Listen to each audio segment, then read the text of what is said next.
সফলতা অর্জন করতে পারব।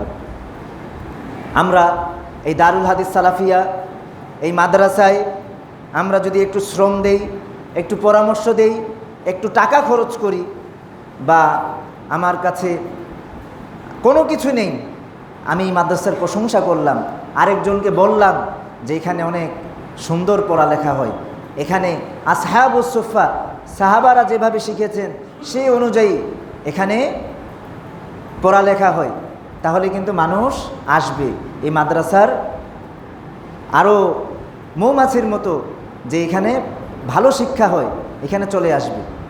আমার কাছে কিছু নেই, কিন্তু আমি ইংরেজি ভালো পারি, আমি সায়েন্স ভালো পারি, এখানে আমি শিক্ষা দেই,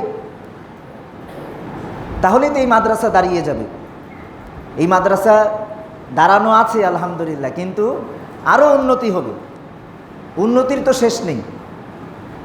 আর তাহলে আপনি যতদিন বাঁচব ততদিন মানুষ আমাকে সম্মান করবে, দুনিয়াতেও সম্মান, আর আখিরাতে তো জান্নাতের বাদশা, জান্নাতের রাজা আল্লাহ তাআলা আমাকে বানিয়ে দিবেন। সর্বশেষ হাদিস বলে আমি আমার আলোচনা শেষ করব। এই হাদিস আপনারা সকলেই জানেন, সহিহ মুসলিমে বর্ণিত, মানুষ যখন মারা যায় সকল আমল তার বন্ধ হয়ে যায়, তিনটি আমল ব্যতীত। এই তিনটি আমল সদকাতুন জারিয়া, একটি হচ্ছে সদকায়ে জারিয়া, যে আপনি মসজিদ বানালেন, মাদ্রাসা বানালেন, বা আপনি মানুষের কল্যাণের জন্য কোনো কিছু করলেন, এটা সওয়াব, এটা যতদিন থাকবে ততদিন আপনি এর সওয়াব পেতে থাকবেন। ইলমুন নাফিউন তাফাউ বিহি ওয়ালাদুন সালিহ ইয়াদউ লাহু, উপকারী জ্ঞান।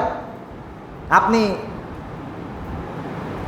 আরবি কোরআন হাদিসে অত পারদর্শী না, তো কি হয়েছে, আপনি উপকারী জ্ঞানে আল্লাহর সন্তুষ্টির জন্য বাচ্চাদেরকে শিখান না, এটার সওয়াব আপনি মৃত্যুর পরেও পেতে থাকবেন। ওয়ালাদুন সালিহ ইয়াদউ লাহু, নেক সন্তান, যেই সন্তান পিতামাতার জন্য দোয়া করে। সুতরাং আপনি এমন জীবন আমাদের গঠন করতে হবে যে আমি মারা যাব কিন্তু আমার সম্মান রয়ে যাবে, মানুষ আমার জন্য দোয়া করবে। সুতরাং আমরা যেই সকলের যেই দায়িত্ব, এই দায়িত্বের প্রতি একটু সচেতন হই। আমরা যাদের সাথে উঠা বসা করি তাদেরকে আমরা কোরআন হাদিসের বাণী যেটা জানি এটা পৌঁছাই দিব। আমি যদি মানুষের সাথে হাসি মুখে কথা বলি, এটা সদকা। আমি যদি মানুষের সাথে একটা সৎ পরামর্শ দিই, সদকা, সওয়াব। হাসি মুখে কথা বললেও সওয়াব। আমি রাস্তা থেকে কোনো কষ্টদায়ক জিনিস সরাই ফেলি, তাও আমি সওয়াব পাবো।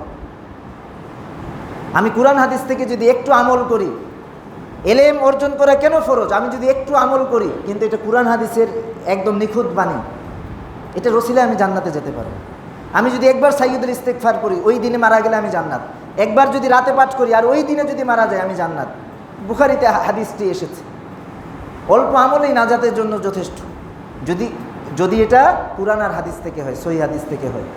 আল্লাহ তাআলা আমাদের সকলকে এলেম অর্জন করে, আমাদেরকে এলেম অর্জন করে আসহাবুস সুফফা সাহাবারা যেই এলেম কুরআন আর সহিহ হাদিসের বাণী জ্ঞান অর্জন করেছেন, এই এলেম অর্জন করে যেন আমাদেরকে জীবন এই কুরআন হাদিসের বাণী অনুযায়ী আমাদের জীবন গড়ার তৌফিক দান করেন। আমিন। আমাদের সন্তান, আমাদের পাড়া প্রতিবেশী যারা আছে সকলকে যেন আল্লাহ তাআলা আল্লাহর সন্তুষ্টি এবং হাদিসে নববী কুরআন হাদিস অনুযায়ী চলার সকলকে তৌফিক দান করেন। আমিন। ওয়া আখিরু